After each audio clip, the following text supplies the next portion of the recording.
Now, one thing that I will say is that AI is not a tool. It's a species. If you treat it like a species, not only will your output be better, but it'll be more realistic about how your expectations will be set on what this is. I remember my first relationship with AI. So I was asking like, hey, what does Eric Rodriguez talk on? And they're like, do you mean Alex Rodriguez? Yeah. If you're using AI just for efficiencies, it's like delivering a pizza with a Ferrari. Now, if you're using AI to unlock and magnify your genius, now that's a different story. Those will be the winners in the new world of work, in the new machine era. You have a fantastic TEDx talk. And what I love about that conversation is that you inspire the audiences to really go into loving your weird in this era of AI, and that is a tool that we need to navigate this AI revolution. The biggest gift I could give, as my friend Oscar would say, is vulnerability.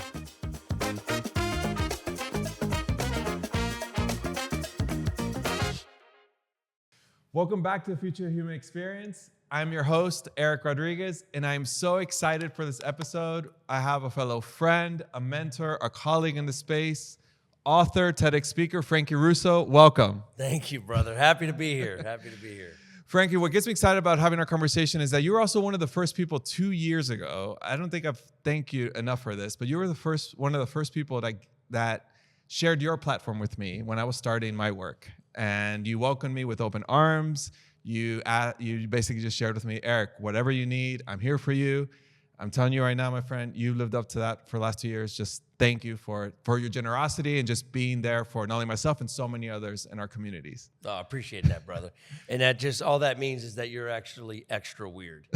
That's the good news. There you go. You didn't know that, Yeah. but like that just means you're extra weird. So. And but Frankie, what we wanted to dive in today with you is you have a fantastic TEDx talk that came out, I want to say now 6 months ago? Maybe about-ish? About a year and a half. I don't know if it's fantastic. Okay. But I appreciate you saying that. Well, a million views already. Yeah, it's got some views. It did pretty good. You know how it is. The second we put something out, it's just like when I was in the music business. You put a record out, 2 days later, you hate it and you want a new record. Yeah. But yeah, no, I'm grateful for how the TEDx is done. It was a fun experience for sure. And it's a great talk, and we'll link it up, of course, on the show notes so people could watch it. It's a great 18-minute talk. And what I love about that conversation is that you inspire the audiences to really go into loving your weird in this era of AI, and that is a tool that we need to navigate this AI revolution. Mm-hmm. With that said, we could listen to the talk and see why you tell us we should do that. But I want to ask you from a different perspective. What happens if we don't do that? What happens if we don't love our weird and this AI machine era just continues to drive our culture and our communities? What does that mean for us then? Yeah. So short story is you're left behind. That's a short story. Yeah. Yeah. So that's what's going to happen. Yeah. That's almost guaranteed. The only question is at what point it will. Whatever point you're thinking you'll be left behind, you're probably wrong because it's sooner. Right.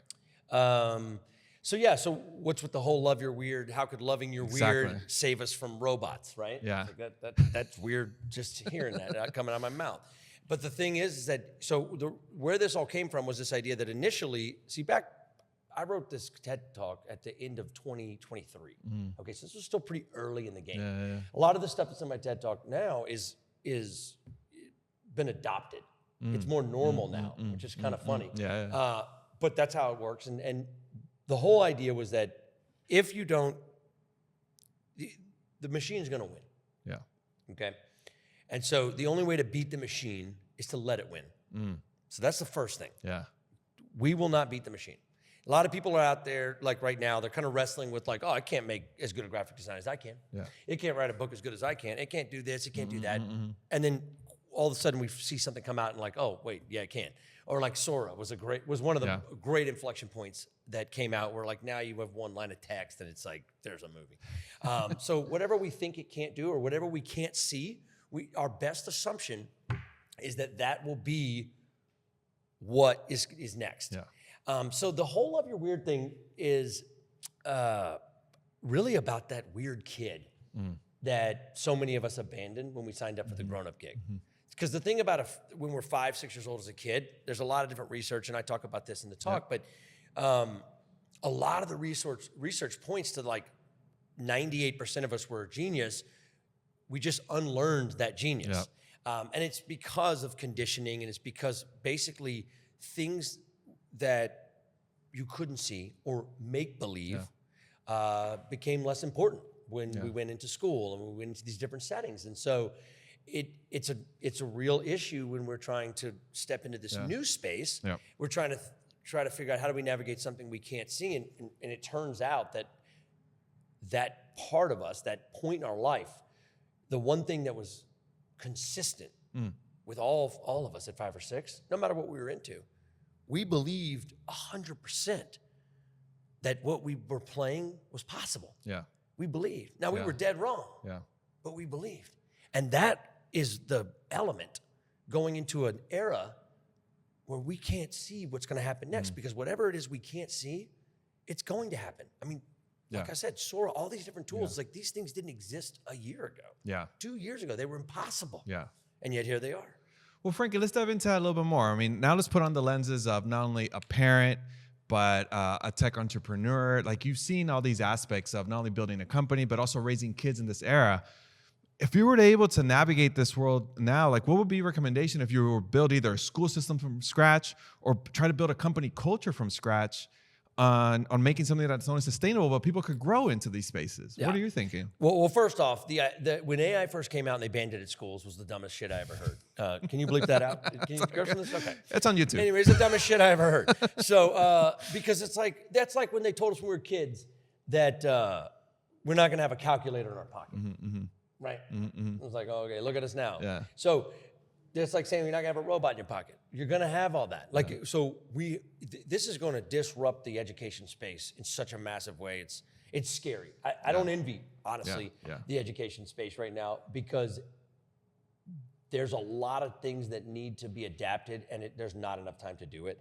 So I don't know, if I was in charge of education, which thank God for everybody I'm not, I would approach it completely differently. So my wife saw a model for an AI school in Austin, and it's basically, I think she would like to create one in Lafayette. Okay. Now, newsflash, it's not going to happen because, well, quite frankly, we're just not busy. We're too busy to do it. Sure. But if we weren't, that's what we would do. So, so if you want to know kind of like what good could look like from a school standpoint, I would call my wife, mainly because we've been to every private school in the entire town, and if we go to one more, I promised her that we have to make an app called Tracy's List. Yeah. And so you can save money, you can get all the information on any private school from this app, so you don't have to waste your time going around, because she knows everything about it. But anyway, I'm not jaded about school switching. But that shows the uncertainty in how you're navigating it, right? I mean, how yourself and your wife, that y'all are so passionate about education. We're a radical. Yeah. I don't know if we're radically open-minded, but we're very open-minded. Sure. I mean, we're not radically open-minded. Like, we're not doing any. When we say weird, just for everybody out there, we're not talking about that kind of weird. This is like. I understand. Yeah. Yeah. I just want to freak anybody out on YouTube. But we're open-minded, and we're willing to challenge the status quo. Yeah. And we know the value. Like, I'll tell you straight up. Mm-hmm. When you start to think about the work I do to help grown people get back to their inner child, get back to their weird, and get back to their genius, right? That's a lot of the work I do. It's actually easier to do that with an adult than to create a space where you keep the kid weird, where you let the kid continue to be weird. And like, in some areas we do a good job, some areas it's hard, man. But why is that? Why is that? Because it's hard because it's contrary to all of the setup. It's easy for us to tell the kid, hey, like what my parents told me, I had this advantage because my parents said, look, you can be anything you want. I was making time machines and just crazy stuff, hoverboards, and they weren't like crapping on the idea. Yeah. So they created a great environment with that, right? And they never said I couldn't be anything. So that was awesome. So we try to give them that. The problem is that the system itself, like just the sheer volume of stuff that the kids have to do, the homeschool, the routine, then you get up and it's the adrenaline, and it's just like, man, what the heck? And then you want to let them play. Yeah. So we're constantly dealing with that. I mean, we have 6 kids, as you know, right? Which is a special little case study. And but that resonates with me, Frankie, because I mean, even as I started exploring your work, I was gonna say you're weird, but how you've inspired me over the last couple of years. I've also felt my relationship with my children have changed, right? That that when they're trying to test either my edges or I'm trying to explore to make sure I'm keeping their weirdness, I'm like, am I being that inner child around them, right?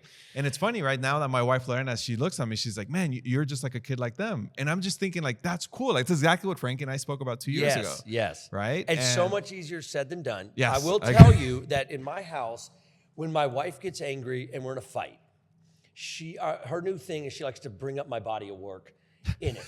So if things get a little hairy, she's like, "Oh yeah, you're really loving your weird right now." There you go. Like, why don't I just show all your fans what you're really like? I'm like, roll the tape. But no, but real talk, it's much easier to do with adults than to keep it, and it's been cool because the whole love your weird thing, just so you know, was not something I wanted to do. Like I didn't. The last thing I wanted to be was love your weird. I'll be honest. I thought love your weird. That idea came out 7 years before I even talked about it. Wow. Oh yeah. People are like, man, where'd you get this love your weird thing from? Who'd you hire to do that brand positioning? I'm like, a multi-million-dollar divorce. I don't know. And having to do hundreds of hours of therapy on inner child, you get your own one just like that. That's all you got to do. But that's the thing is, it wasn't something that I wanted to do. It's something I had to do. And because the only reason I love my weird as an adult is because for a long time I hid it. I didn't love my weird because I didn't like the feeling of what it felt like when I showed up with my weird. That's why we stopped showing it. And so, with the kids, it's the same thing. It's like, it's counterintuitive to keep creating space around this, but it's absolutely something that we have to strive for. You're never gonna do it perfect. It's just simple intention of trying. That's a really big deal for us. Yeah. And Frankie, let's dive into that a little bit more, right? I mean, you've also shared very openly in your books too about your journey. And again, we'll reference that in the show notes as well. But share with me a little bit more about, you've also been in this work of self-discovery, right? About finding your weird. What has been something that you're still uncovering about this, about yourself? Either that you're still a little bit scared to navigate into, because sometimes when you're encouraging us to do that self-reflection, it's also, like you're saying, it's not easy. It's not right? easy at all. And it's so funny. Okay. So, so many different ways I could go with this. Yeah. From like the work I'm doing, one of the things that's come up recently is I wrote these 2 books on why. Yeah. And up until recently, that was kind of my thing. And then somebody came up to me and he said, actually at an Impact 11 event, and he said, listen, dude, you got to go with weird. You can't be the little Simon Sinek. And I was like, damn. So for the last several years, I kind of threw why. I was like, oh, there's my books. Now I'm in the weird business, right? And now I went from everybody talking about why to like just me and Yankovic talking about weird. You know what I'm saying? And so recently I realized that it was actually the 2 of them together that create the pure genius I've been talking about. And that unlock that's been the journey of both converging has been really powerful for me. And what happens is that it's actually really helped me, because what I find is most of the people that I work with and help, and I do it in audiences. Like tomorrow, I'll facilitate several of these in real time during the talk, where I'll have somebody tell me like what's their why.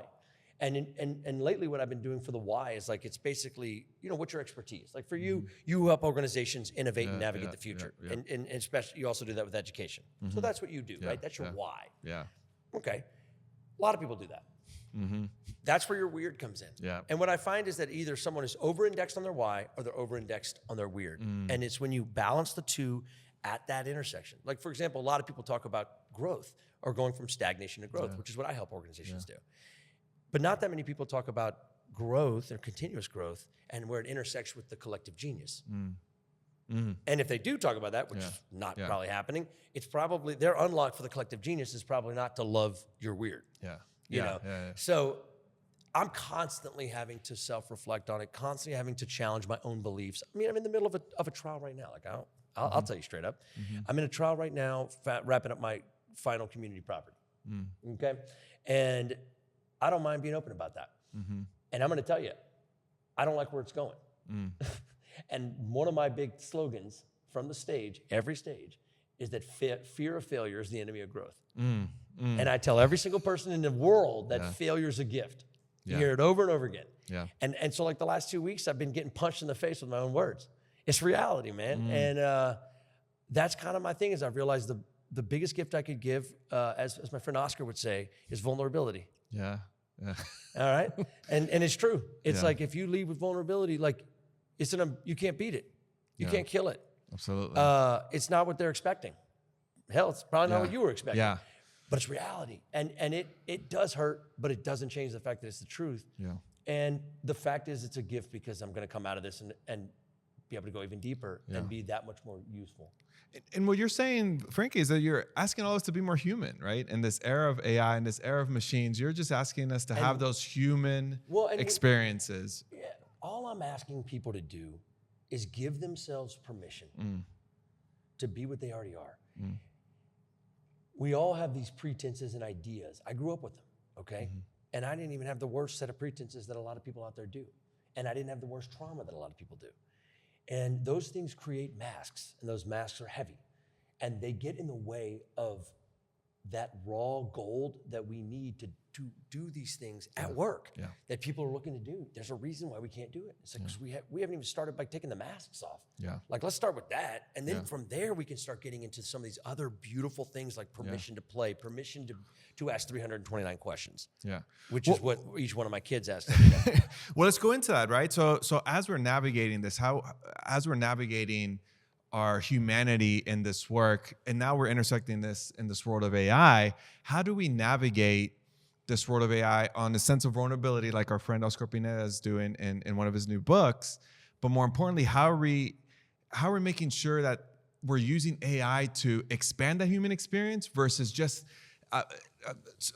multiplying those masks, right? And saying, hey, you know what? I'm gonna use AI and it's just gonna put me in my bubble versus releasing me from the bubble. I'm going to tell you right now, a lot of people it is going to be a bubble or a prison. And I've looked at it every which way to Sunday. Yeah. And I'll be honest, there are going to be people left behind. They don't have to be, but people will get left behind in this. Like, I'm not going to sugarcoat that. Yeah.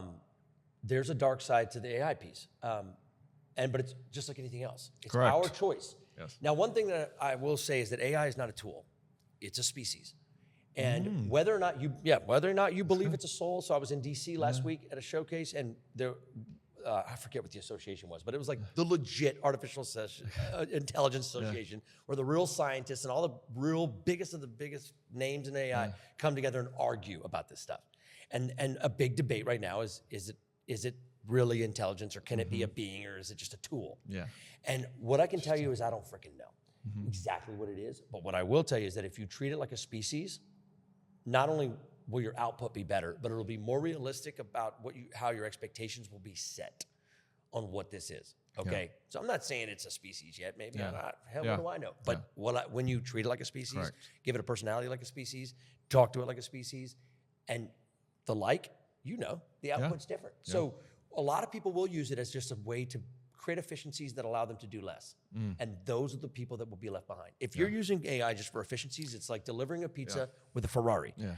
Now, if you're using AI to unlock and magnify your genius, now that's a different story. Correct. Those will be the winners in the new world of work, in the new machine era, straight up. Yeah. And that's why the weird matters. Yeah. Because what are you going to bring? Like, what do you want to bring forward? Like, if you're worried AI is going to take your job, freaking let it. Yeah. Let it take your job. That's great. That means you're probably doing the wrong job. Right. But not only that, but I think what you're encouraging us to do is use AI to challenge the systems, to challenge the norms that we've either accepted in time, or like you said, from the age of 5 has been somewhat instilled or structured around us. Now, if we enter this digital age from the perspective of abundance, it gives us an opportunity to just look at the systems and how we work, or how we develop communities in a completely different way, or maybe ask the questions that we weren't willing to ask before. That's right. So the AI is kind of like the child of what came out of the social media era, right? So the social media era allowed everybody to be a big man and have a big voice and say all this stuff that they would never say in person because they get punched in the mouth. Okay, so that's what it created. So now AI kind of does the same thing. Oh, now I got some freedom, blah, blah, blah, blah, blah. I can tell it whatever. And then I read something this week that was like, whatever you do, if you're thinking about doing something illegal or unethical, you could still get reported. So if anybody's out there and they're like asking really, really bizarre questions about illegal stuff, like stop. 'Cause we might get reported. Or something. I don't know, but I'm not asking about the nuclear bomb. I mean, I may have asked in the past, but not anymore. But anyway, listen, here's the thing. AI, we should look at it as a dangerous thing that we have to roll with. Yeah. Okay. It's like a dancing with an 800-pound gorilla. The gorilla will let you know when the dance is over. Yeah. Okay. Yeah. And so here's the deal. At the end of the day, when you think of it as a species, why that's important is because it's like a relationship. All relationships are only, you're in a marriage, right? Yeah. If you didn't give anything to that marriage, you didn't give any information to your wife, or you didn't share with your wife, what kind of marriage would you have? Not a very productive A shitty one. Yes. You'd probably be divorced. All right, I got a good lawyer. Hers is better. But anyway, listen, so that's what it would be. Yeah. So AI is the same way. It's as good as you give it. Like everybody's so worried about prompts and stuff. It's like, dude, first of all, if you got your AI trained well, he, she, it's going to write that. Yes. But the fact is, like, you've seen it. The more we gave it, whether it's transcripts, whether it's saying, actually, I've got this. Have you seen this bad boy? No. This is a limitless AI. So what this does is takes it to the extreme. This allows for literally every single thing that I'm doing to be transcribed in every single setting. This is a constant transcribing to train my AI. All right. Terrifying, that's right? Cool. I have to check the state laws here. In Louisiana, as long as one person knows you're transcribing, that's all it takes. So, in Skynet, we just saw the first version of Skynet. So anyway, but listen, not everybody needs to get a limitless AI. Yeah. But you're exploring. You're willing to go and explore, ask those questions. And why? Right? Because the whole point of the transcripts, and I still curate it. I don't give it everything. Fair enough. Yeah. Some of these conversations I don't really want to give to AI.